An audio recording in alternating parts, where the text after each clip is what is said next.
Snow falls gently outside as the story opens with a knight cradling a small beastkin child in his arms. The child's eyes shine with excitement as he marvels at how beautiful the snow looks, even while a storm brews beyond the walls. The knight asks if the weather unsettles him, and he admits with a soft voice that he feels a little uneasy. The knight draws the child closer into his embrace, holding him through the night until they fall asleep. Morning light filters into the room, and the child eagerly throws back the blanket before running off to play. The night lady remains resting for a while longer, but wakes to find the child outside building a snowman. She steps into the cold and calls him back inside, concerned for his warmth. When she notices he shaped the snowman with his bare hands, she cups his face gently. The touch spreads a comforting heat through him. With a knowing smile, she murmurs that she has a magic to make him warmer. She leans and kisses him, leaving the kid blushing and flushed under the sudden rush of warmth. Afterward, the armored knight lady stands firm with the child concealed behind a shield. His gaze fixes on a cracked statue crowned with blooming dandelions. The knight's voice carries a firm edge as she urges the child named Noah to keep his attention on the path ahead, yet his gaze remains fixed on the odd cluster of flowers sprouting from the stone. Drawn by curiosity, he steps forward, but his foot catches, and he crashes to the ground. The delicate dandelion shudders before the earth beneath it splits open, and a massive creature bursts forth. Noah's eyes widen in shock as the knight's focus sharpens. He scrambles for his small armor, but the towering beast lunges first. In a flash, the knight steps in, shielding him. Blow after blow, she drives it back until the beast collapses defeated, leaving Noah safe in her shadow. Later at their camp, the air is calmer, but Noah's heart remains heady. Guilt settles in as he tends to the master's wounded arm, his small hands wrapping the bandage with surprising care. She offers quiet praise, but his eyes fill with tears as he softly apologizes. She leans down, pressing a gentle kiss to his forehead, and reminds him that as her student, he is meant to be protected. Instead of apologizing, she urges him to offer thanks. Noah's voice softens as he thanks her, but the weight in his chest overflows, and tears stream down his cheeks. She draws him into her arms, holding him close before shifting into playful cuddles to ease his sorrow. A faint giggle escapes him, breaking the tension. Their eyes meet, and she whispers that she is happy he is safe. He throws his arms around her again, murmuring his gratitude. Noticing the blush warming his face, she hugs him once more, while he shyly urges her to be careful not to disturb her wounds. Later, the knight resumes sword training with Noah, but before long, he drops to the ground in tears, claiming she is far too strong. She notices his eyes stay fixed on the sword's tip, yet his footing gives way too often. Deciding his body needs more stability, she resolves to build his strength from the core. That evening, she studies a book on yoga, seeking ways to improve his balance and flexibility. With the first light of morning, she demonstrates a steady warrior pose, inviting him to mirror her stance. Noah instead drifts into his own playful movements. She allows him to choose the next pose, and he picks the upward bow. Though she warns it may be too difficult, he still attempts it, straining to hold before she gently urges him to begin with easier forms. While in the bridge pose, he wonders aloud if this will truly make him stronger. The following morning, they return to sword drills. Noah focuses hard, determined not to fall, yet as his balance slips, he arches into the upward bow instead. The sight catches her off guard, while his face lights with excitement over managing the pose. Concern lingers in her mind, but relief softens it. At least he no longer crashes to the ground. From then on, Noah chooses to wander around camp bent backward, as if the pose has become his new way of walking. Later, Noah eagerly rips open a parcel to find a fresh copy of The World of Grasshoppers gifted by his master. The knight sits quietly on the couch, fighting off drowsiness when he rushes in, calling for her attention. He presses the book into her hands, pointing excitedly at the pictures and chattering about the different species of grasshoppers. She wonders why he is reading with such energy at this hour, yet lets him settle beside her as he continues talking. He speaks with enthusiasm about Panty's grasshoppers, describing the golden and black varieties. His voice flows on, and she can only marvel at how animated he becomes whenever she gifts him a book. Watching his happiness, she reaches over to pat his head. He pauses for a moment, sensing she might not be truly following his words, yet her gentle smile remains as her hand strokes his hair. Gradually, his eyes close, and he drifts to sleep under her touch. The next morning, he runs up proudly holding a grasshopper he caught. She is busy washing clothes and offers only a glance, while offering something to Noah to eat, which prompts him to wonder if she cares at all about grasshoppers. That night, he sits beside her and suddenly leans in to bite her ear before quickly apologizing, claiming he was half asleep. A faint blush warms her face as she urges him to head to bed since it is late. Noah notices the odd tone in her voice and mischievously bites her arm. In response, she leans in and nips his ear instead, remarking that it is far more delicious. Elsewhere, a girl and a boy knight fell to the ground while trying to fight a monster.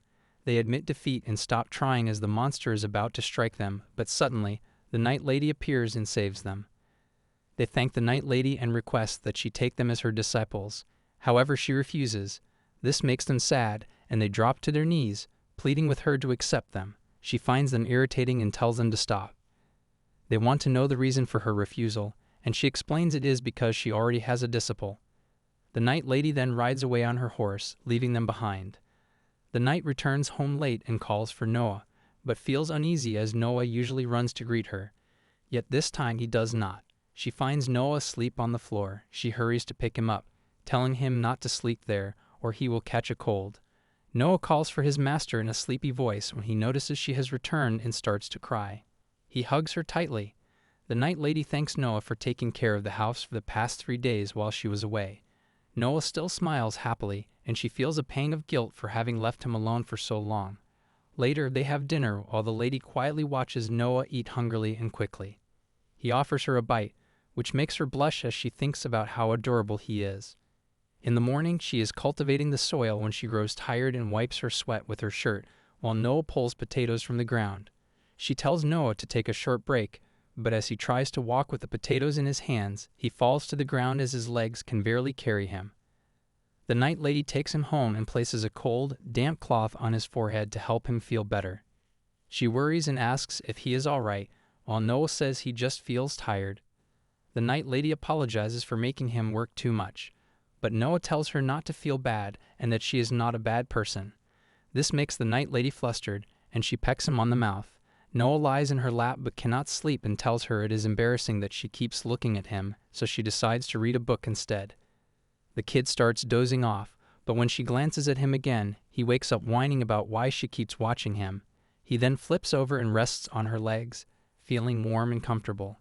After some time, the Night Lady feels her legs going numb, so she decides to put Noah to bed, yet she still wants to keep looking at him.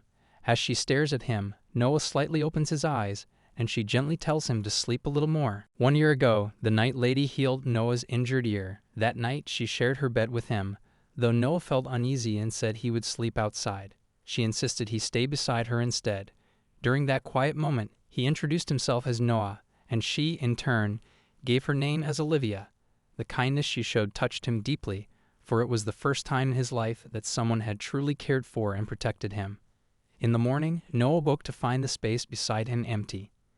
He called out for Olivia and spotted her preparing to leave on her horse.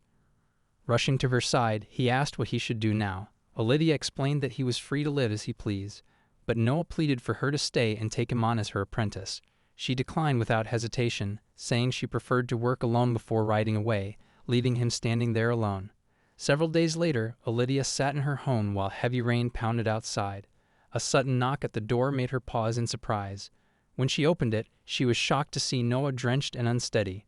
The moment she pulled the door wide, he collapsed. She carried him to bed and tended to his wounds. Curious, she asked how he had found her home.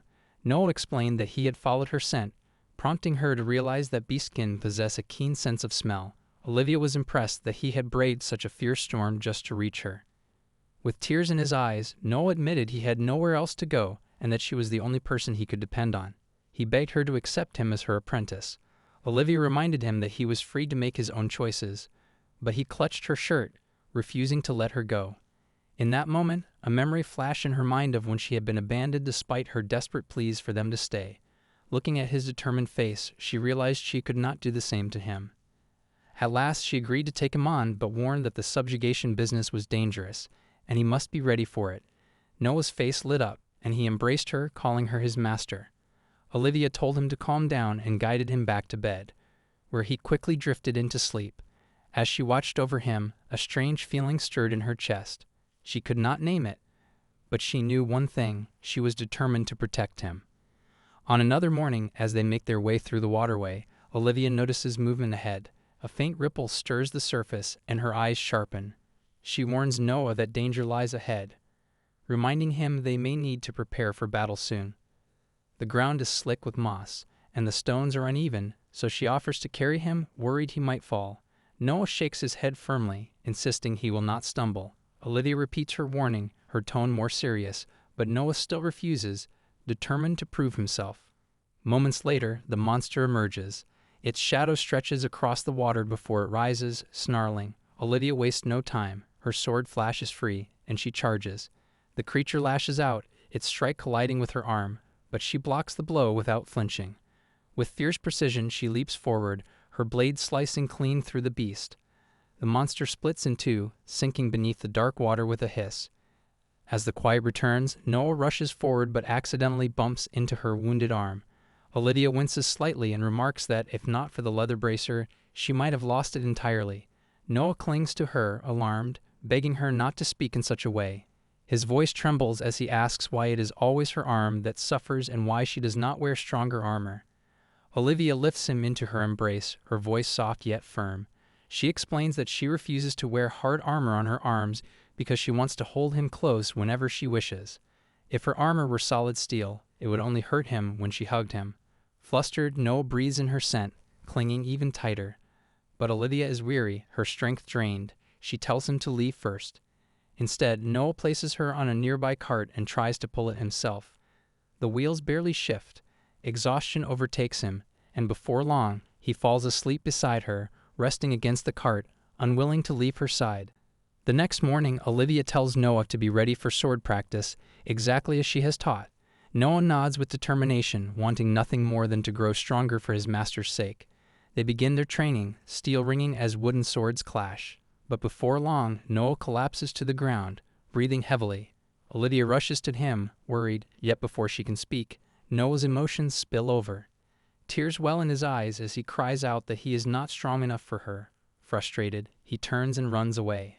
Back at home, Noah throws himself onto the couch, sobbing until sleep overtakes him. Hours later, he wakes to find Olivia's jacket draped gently over him. The simple gesture makes his heart tighten with emotion, as if his master's presence is still beside him. Wanting to make amends, he heads to the library in search of her. There he discovers Olivia fast asleep at her desk, surrounded by papers. Quietly, he looks at the scattered pages and realizes they are filled with techniques and carefully written training methods. Plans she has been designing to help him improve. The sight overwhelms him, renewing his resolve. By the following morning, Noah is brimming with determination. He appears before Olivia with swords strapped across his chest and back, 2 more clutched in his hands, and even one clenched in his mouth. The sight is so ridiculous that Olivia cannot help but laugh warmly, her worry replaced with affection. Later that day, Noah and Olivia sit together in the quiet forest, the gentle rustling of leaves filling the silence. Noah's eyes wander deeper among the trees until something unusual catches his attention. Curious, he rises and disappears for a moment before returning with an owl cradled carefully in his arms. Its wing droops awkwardly, clearly injured. Olivia immediately kneels beside him, and together they tend to the creature, wrapping its wing in soft bandages. Noah gazes at the owl with fascination, his expression soft, until the bird suddenly flutters and kicks him squarely in the mouth. He stumbles back, startled, and Olivia instantly leans toward him, her voice full of concern as she asks if he is hurt. Noah forces a small laugh, but before either of them can react further, the owl hops down and makes a sudden dash. Determined, Noah races after it and catches it again, wrapping the creature in a tight yet gentle hug. Holding it close, he turns to Olivia with a bright smile and asks if he can keep the owl as his own companion. Olivia studies him carefully, reminding him that caring for another life is a serious responsibility that cannot be taken lightly. Noah, unwavering, promises he will do his best. Seeing his determination, Olivia finally agrees, knowing the owl is still too weak to survive on its own. That night he offers the owl a piece of meat before bed. Later, as he sleeps beside Olivia, the owl sneaks in, steals part of the blanket, and curls up beside them. Olivia watches quietly, her lips curling into a rare smile. Noah excitedly shows his piggy bank filled with coins to his master as she's stretching. Together, they break it open. She compliments him on how well he has saved and asks if there is something he wishes to buy. Noah sits quietly in thought before saying there are indeed a few things he wants. Since he has recently begun budgeting his money, he tells her that he needs to go to the store on the edge of the village and that he wants to go alone.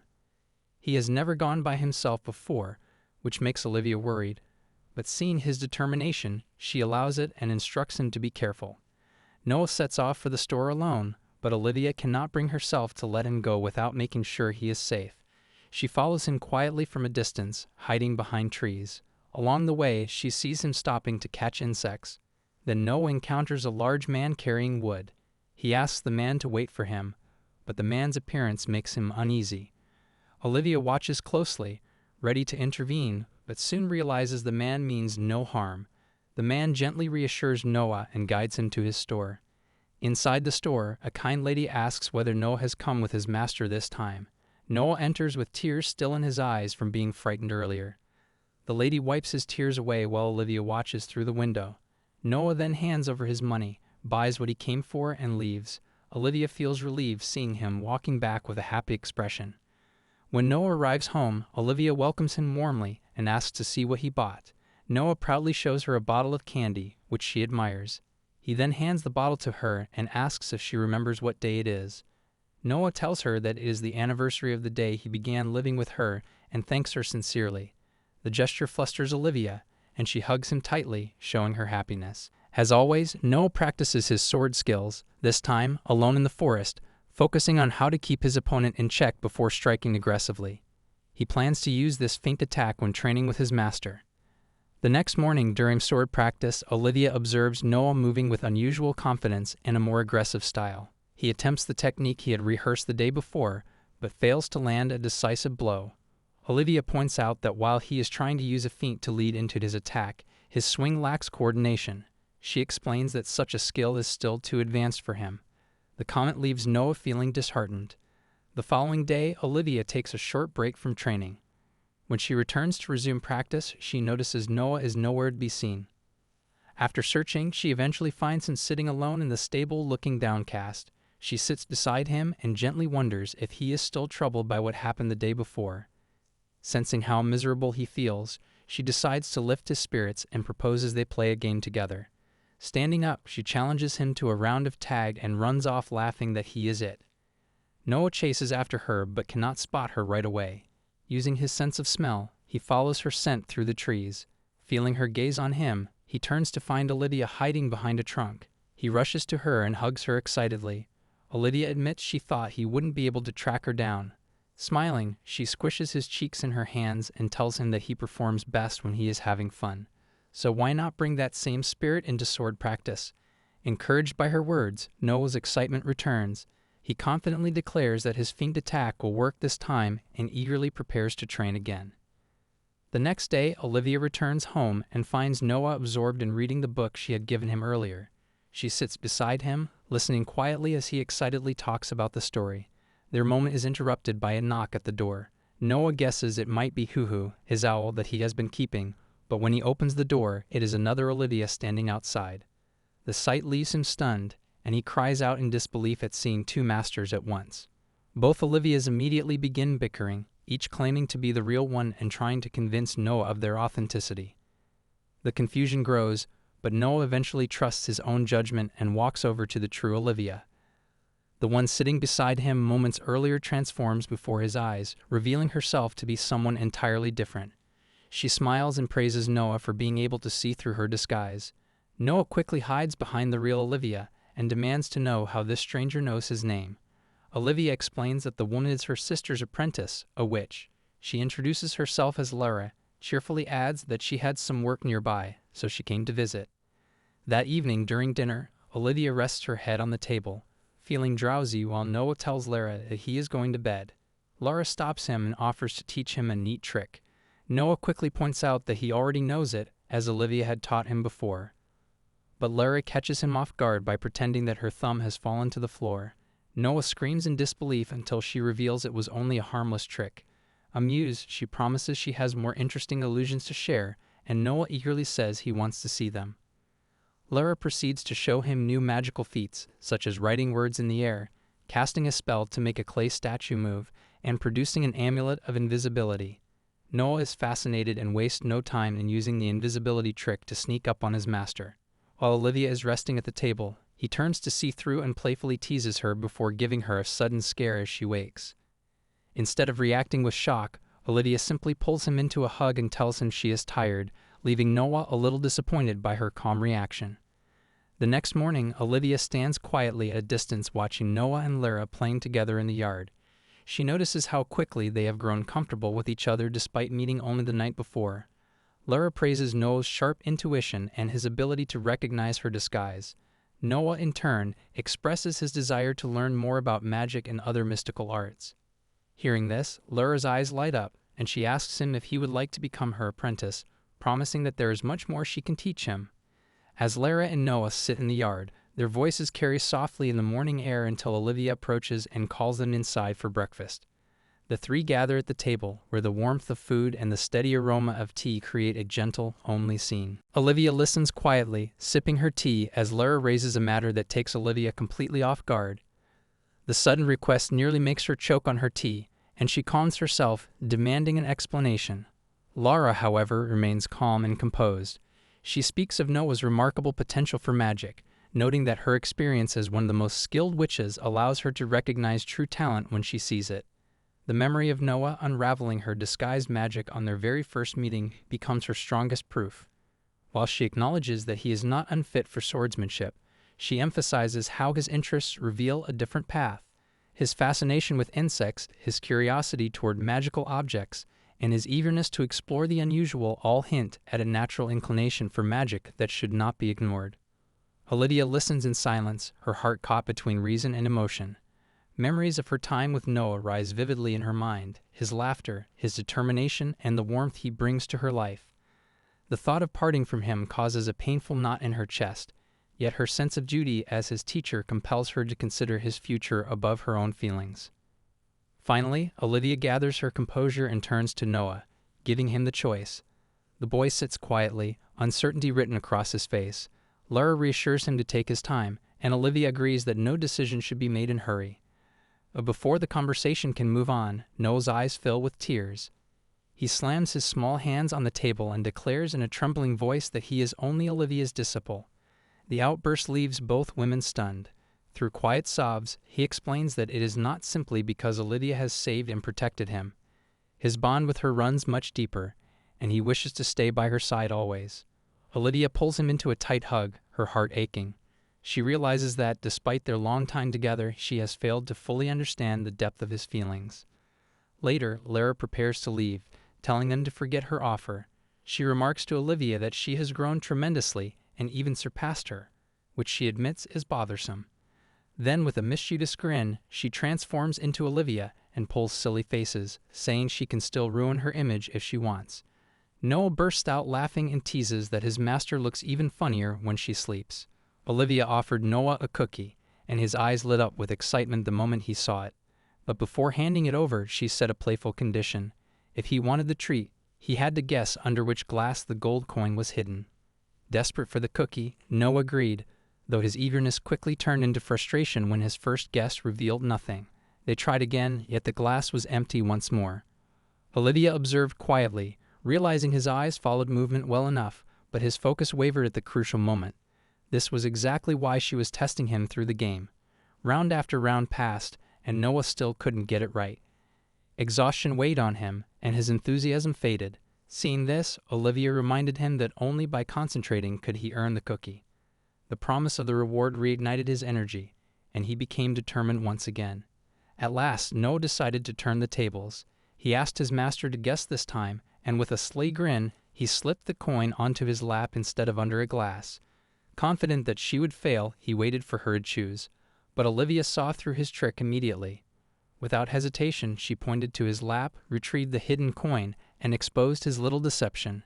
Noah's face flushed with anger. Not only had his clever ruse failed, but he also lost his chance at the cookie for cheating. That night, while Olivia slept peacefully, Noah lay wide awake. His thoughts kept drifting to the cookies, and soon temptation got the better of him. Quietly slipping out of bed, he tiptoed across the room until he found the bag of treats. Just as he reached for it, Olivia stirred and caught him in the act. She stopped him with a firm voice, warning him not to sneak snacks at night. Reaching out her hand, she demanded the bag back, but Noah clutched it tightly, unwilling to surrender. With sudden determination, he dashed across the room, clutching the bag to his chest. Olivia, however, was quicker. She caught up to him in an instant and lifted him off the ground with ease. The bag slipped from Noah's hands and tumbled down, but in a swift move, he managed to catch it again before it hit the floor. His victorious smile softened Olivia's resolve. Amused by his stubbornness, she allowed him to keep the cookies. But when Noah eagerly tore open the bag, his excitement quickly faded. The cookies inside were nothing but crumbs. After a moment of silence, the two of them sat together, sharing the broken pieces, turning what could have been disappointment into a quiet, gentle memory. The next day, Olivia goes to take a quest. She receives the task of defeating a skeleton army, marked as level 1 hard. Believing Noah can manage it, she accepts without hesitation. Noah is thrilled at the chance, but as they leave the store, another woman reveals in a hushed tone that the mission is far more dangerous than it seems. Many warriors who take it never return. All they can do now is pray for their safety. At first, Noah fights the skeletons with ease, cutting through them one after another. Bored, he turns to Olivia, saying it feels too simple. She reassures him it is meant to be easy, adding that they can enjoy some meat after finishing. Hearing this, Noah brightens and dives back into battle. Yet Olivia senses something strange. A quest of this level should have ended by now. Just then, Noah points toward a massive skeleton. Olivia's eyes widen as she realizes what it is. She quickly pulls Noah back, and with that, an even greater skeleton army appears. Rising from the ground comes a terrifying monster, the true source of the undead. Fear grips Noah, and he collapses unconscious. Olivia, worried, urges him not to give in to fear, reminding him that the enemy only seeks to break his courage. She then faces the giant monster herself, striking it down with skill until it crashes to the ground. As the battle ends, Noah rushes into her arms, relieved. From the remains of the monster, two familiar figures emerge, the boy and girl Olivia saved once before. Surprised, she asks why they are here, and they explain they were captured while attempting this same quest. They thank her deeply for rescuing them again. Falling to their knees, they beg Olivia to accept them as her disciples. Their eyes soon fall on Noah, hiding shyly behind his master. When he admits he is already her disciple, their faces light up with respect, calling him their senior. Overjoyed, Noah repeats Olivia's earlier words, telling them not to fear, for the enemy only wants to make them feel afraid. They then plead with Noah to convince Olivia to take them in. Noah agrees, but Olivia only shakes her head, saying they are leaving. With that, she walks away with Noah, leaving the two behind.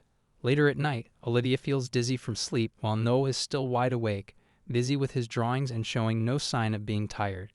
To make him rest, Olivia warns him that if he doesn't sleep, a demon will possess him. But Noah only smiles and replies that he knows she is lying just to scare him.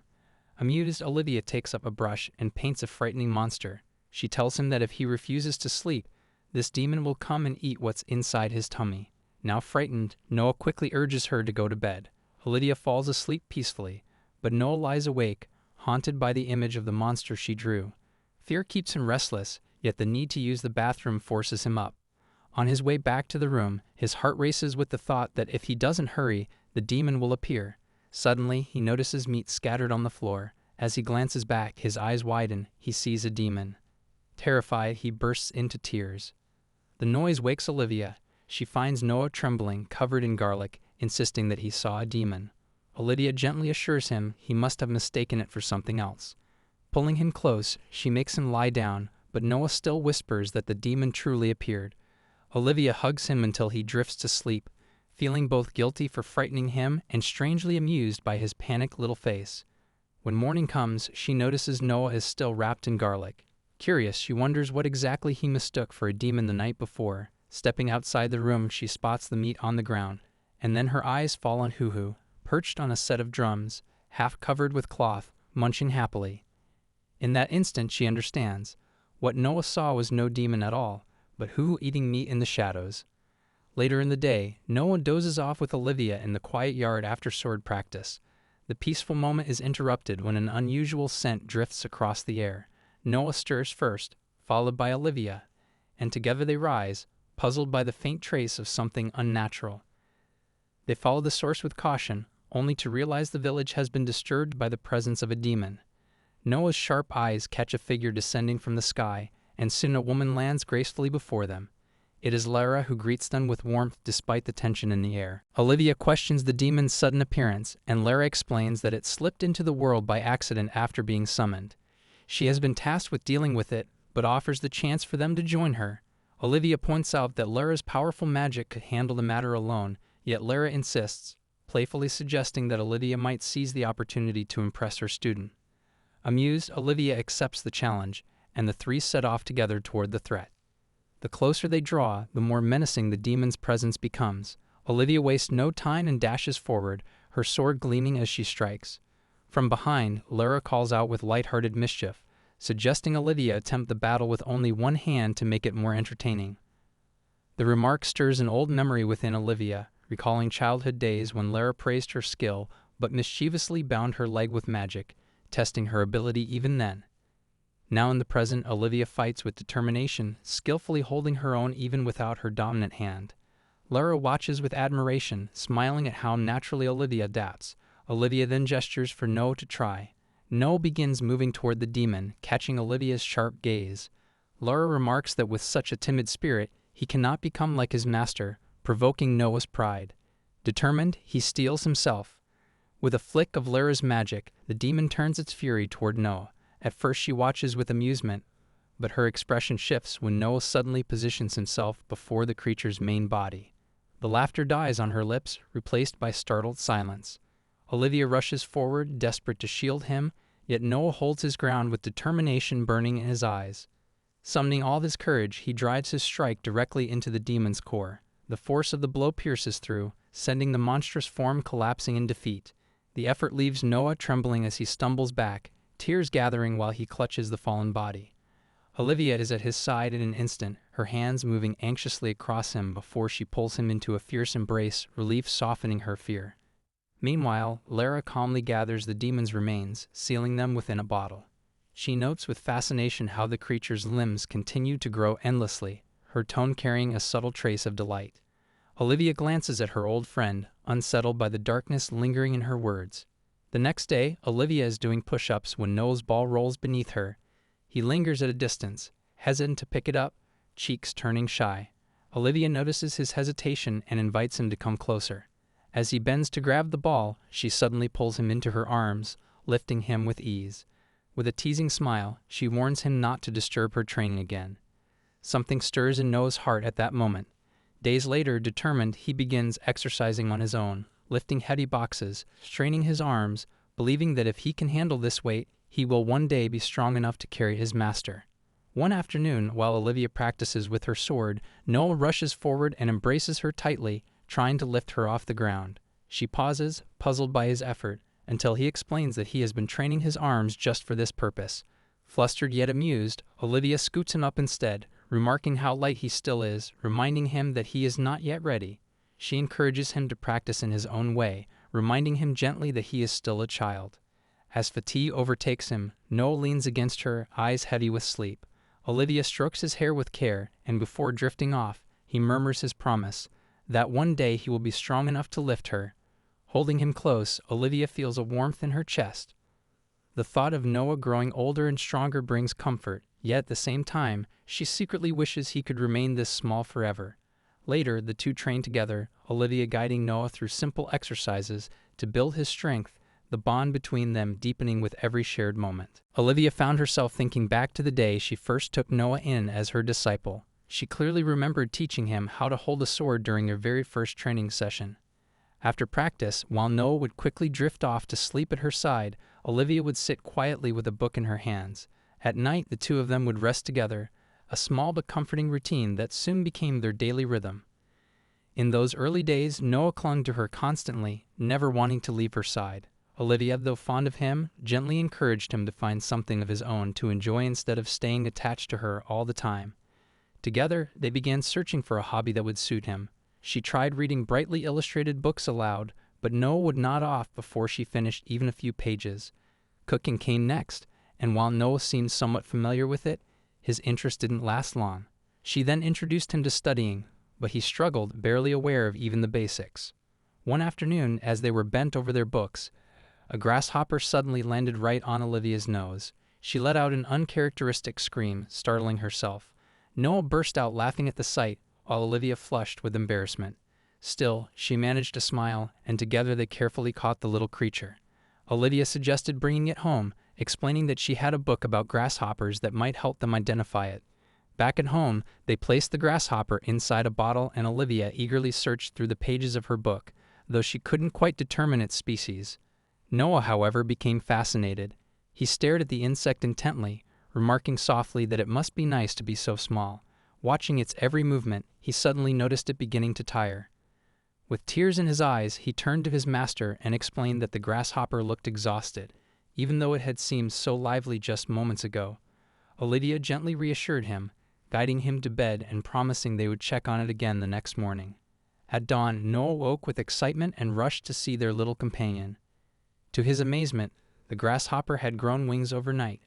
Olivia, flipping through the book again, finally found its species, the scarf grasshopper. She explained to Noah that these creatures reached maturity by molting, leaving behind a delicate outer layer that they used like a scarf. As she told him about metamorphosis, how it meant changing form while growing, Noah's eyes lit up. He thought it was the most wonderful thing, exclaiming that the transformation was truly amazing. Olivia felt relieved and happy, realizing that he had finally found something that stirred his curiosity. Later, after pondering for a long time, Noah glanced down at himself thoughtfully. Then, with innocent seriousness, he pointed at Olivia and asked if she, too, had gotten her chest through a metamorphosis phase, leaving her in shock. Olivia wears her knight's armor as she carries Noah home after defeating the demons. Once inside, she begins removing the heavy plates, her movements slow from exhaustion. Seeing her struggle, Noah quickly steps forward, carefully helping her take off each piece. He gathers the armor and places it neatly in the corner, not wanting to leave a mess. Olivia watches him with gentle eyes. She calls him closer, rests her hand on his head, and softly praises him for being such a good kid. The unexpected affection makes Noah blush. His cheeks warm as he lowers his gaze, flustered but secretly overjoyed. Moments like these remind him how much he loves when his master notices him. When night falls, Olivia calls Noah over to her side. She pulls him beneath the blanket and hugs him close, her warmth wrapping around him like a shield. Lying against her, Noah's eyes drift to a fresh wound on her arm. His heart tightens at the sight. His master always ends up injured, always bearing scars that never fully fade. Reaching out with quiet determination, he pets her head as if to comfort her the way she comforts him. Olivia stirs, half asleep, her eyes opening just slightly. She catches sight of his worried smile. In a whisper, Noah promises that he will take care of her. Her cheeks flush faintly, and in that drowsy haze, she admits she feels shy when he looks at her like this. Gently, she lifts his hand, presses a tender kiss against it, and holds it close to her chest. Sleep quickly overtakes her again, yet she never lets go. Hours pass, and though Noah remains awake, he's unable to go to the bathroom. The crowd turns to look at him. Afraid, Noah uses his disappearing trick. He vanishes, leaving the crowd confused and stunned. Hidden behind stacked boxes, Noah crouches low, unable to trace Olivia's scent among the countless smells of the capital. His chest tightens with worry. From the same crowd, a young girl steps forward, finding him in his hiding place. She removes her earmuffs, revealing ears like his. Shock runs through him as he realizes she is also of animal blood. The girl introduces herself as Mao, her smile carrying a mischievous spark. She offers a deal, promising to guide him to his master if he shares with her the magic tool he used to disappear. Noah's heart leaps at the thought, certain that the voice she heard calling from another direction must belong to Olivia. Before he can act, armored footsteps echo down the street. A knight approaches, eyes sharp and movements heavy with authority. Mao seizes Noah's hand, pulling him into a hurried escape through the alleys. Wraithless, Noah learns that Mao is constantly mistaken for a heretic whenever she performs her acrobatics, and the knights pursue her without mercy. The chase escalates as they dash into a narrow street with no exit. Walls close them in, and their pursuer advances with steady steps. The knight's gaze lands on them, cold and merciless, even though they are only children. With a swift motion, he seizes Noah, declaring that Mao has now dragged a new companion into her troubles. Fear floods Mao's face as she stands frozen, watching her new friend in the knight's grip. Mao cannot stand still as Noah is seized by the knight. Determined, she rushes forward and tries her tricks against him, yet her efforts strike uselessly, not affecting his heavy armor. Desperation pushes her to use a stronger move, her knockout technique, and for a moment the knight crashes to the ground, dragging Noah down with him. Seizing the chance, Mao grabs Noah's hand and urges him to run, but the victory lasts only seconds. The knight rises once more, faster than either of them expects, and captures them both. Iron bars close around them as they are thrown into a cage. Noah's small body trembles with fear, tears falling as he wishes only to return home. Mao leans closer, whispering strength into him, telling him to hold on with the hope that someone will come. Their waiting does not last long. A shadow approaches, firm and calm, and Olivia appears before the cage. Her eyes carry fire as she demands the release of the two children. The knight pays her no mind, dismissing her presence as unimportant. Olivia steps forward, declaring that these two are her students, innocent of any heresy. Still, the knight refuses, claiming that beings of other bloodlines have been spreading corruption and cannot be trusted. When he turns to leave with the cage, Olivia grips his arm and stops him. Her voice remains steady as she insists he search the children first. If nothing suspicious is found, they must be freed, as even knightly policy demands.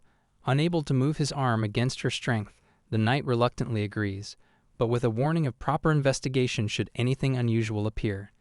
Steel flashes as Olivia draws her sword. The clash begins, her strikes are swift and precise. With a powerful blow, she tears apart the knight's armor, revealing not the figure of a noble warrior, but a fat man hidden inside the steel shell. The sight shocks both Noah and Mao, who watch wide-eyed as Olivia finishes the fight, knocking him down and ending the threat. Rushing to the cage, she breaks it open and pulls Noah into her arms. Relief and guilt wash over her as she embraces him tightly, apologizing for losing him in the crowd. Then her gaze shifts to Mao, and recognition sparks in her eyes.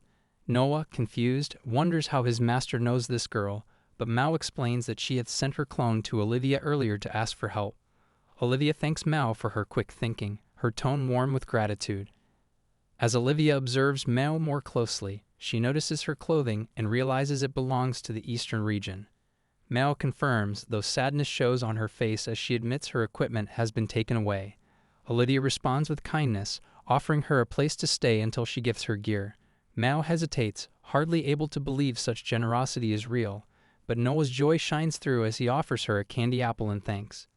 His innocent mistake of handing it to Mao's clone instead brings laughter to Olivia, who sees how her young disciple is slowly adjusting to the life of the bustling town. At night, Olivia returns on horseback with Noah and Mao. Once home, she reminds them to prepare for bed, as the day has come to an end. The bed is small, but Olivia assures them they will grow used to it in time. Noah eagerly arranges the bedding, placing Olivia in the middle as if it were the most natural thing. Mao hesitates, unsure if beastkin should share a bed with a human, but before her thoughts settle, Olivia joins them without hesitation. The three of them fall asleep together, side by side. Morning arrives, and Mao plays in the yard with light steps. She questions Noah about his life, curious how a beastkin like him can stay so close to a human without being hurt. Her words strike a nerve, and Noah bursts with emotion, defending his master with all his heart. He insists that Olivia is strong, kind, and never cruel to him. Olivia, watching quietly from behind, notices his tone and gently points out that he is making Mao uncomfortable. Yet in Mao's mind, it seems that Olivia is the one who appears uneasy. Later, they work together in the fields. Noah, cheerful and playful, discovers a caterpillar and rushes to show it to Olivia. Mao assumes such behavior will surely irritate their master.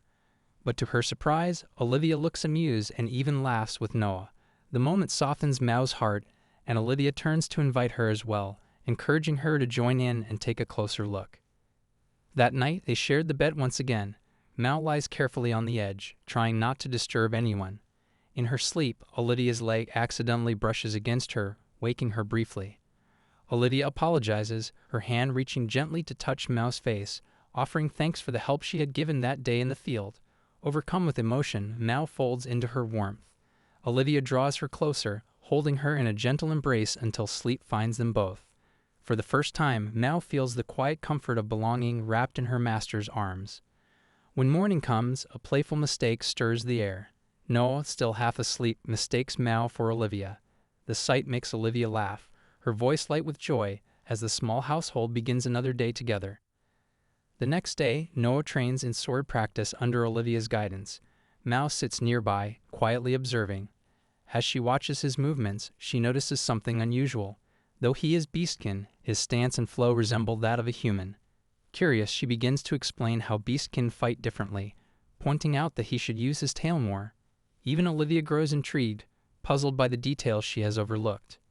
To demonstrate, Mao challenges Olivia to a friendly match without weapons. She relies on her kung fu techniques, her body moving with precision and her tail assisting in swift evasions. Olivia is taken aback by the grace and strength of such movements, realizing this is the true rhythm of beastkin combat. Noah, wide-eyed, finds Mao's style impressive and eagerly asks her to teach him as well. Mao agrees, beginning with simple lessons. She strikes a wooden training dummy with confident kicks and punches, showing him the core of beastkin kung fu. Noah tries to imitate her, but his effort ends in clumsy strikes that hurt his own hands. Tears well up, and Mao calmly explains the importance of moving his waist and tail together. Noah watches her demonstrations closely, yet he cannot help laughing at how funny her exaggerated tail movements look. Determined to inspire him, Mao attempts something bigger. She sets a brick before her and readies herself to break it with the technique. Yet her strike fails, the brick unmoved, and her pride crumbles. Tears fill her eyes as she insists she should have been able to break it. Noah teases her playfully, and she chases him across the yard until they collapse beneath a tree, breathless with laughter.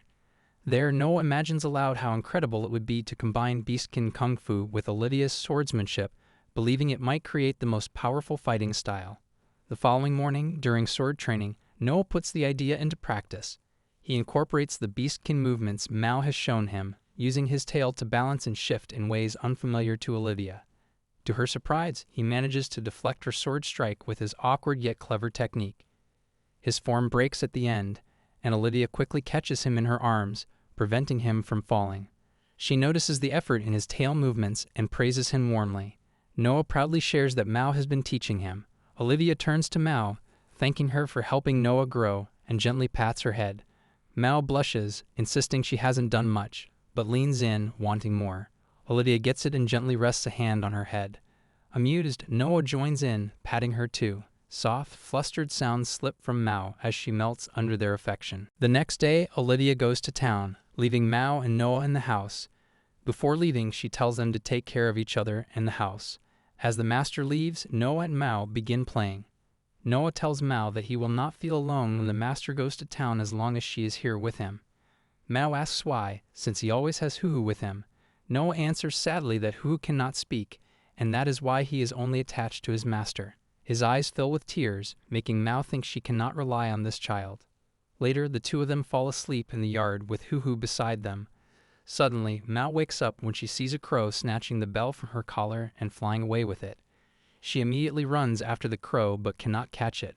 Noah wakes up from the noise, and Mao, crying, tells him that the crow has taken her bell, the one her mother gave her. Noah realizes how important the bell is to her. To comfort her, he sits next to her and promises they will find it together by following her scent trail. Taking her hand, he leads her to search for it. They look everywhere and eventually follow the scent into the forest. On a tall tree, Mao spots the same crow sitting with her bell inside its nest. She begins climbing the tree to retrieve it, but the crows suddenly attack her. She jumps down, but a whole flock gathers and surrounds her. Noah rushes forward to protect her, shielding her from the attacks. The crows keep coming, and Noah endures all of it, taking the hits himself. Just then, Huhu appears, standing firmly in front of them. The sight of the owl scares the crows, and they quickly fly away. Noah thanks Huhu for saving them, while Mao, with worried eyes, looks at Noah's wounds. Noah brushes it off, saying it is nothing. With tears in her eyes, Mao thanks him sincerely. That night, Noah tells the story to his master. Olivia praises him for protecting Mao, even though he got hurt. Smiling, Noah says his wounds look just like the ones she gets, showing how much he wants to become like her. Olivia feels moved by his words, while Mao stands silently nearby with Huhu beside her. Here I am, know it's been a while. I was in denial about my love. Here I stand, I know I walked away.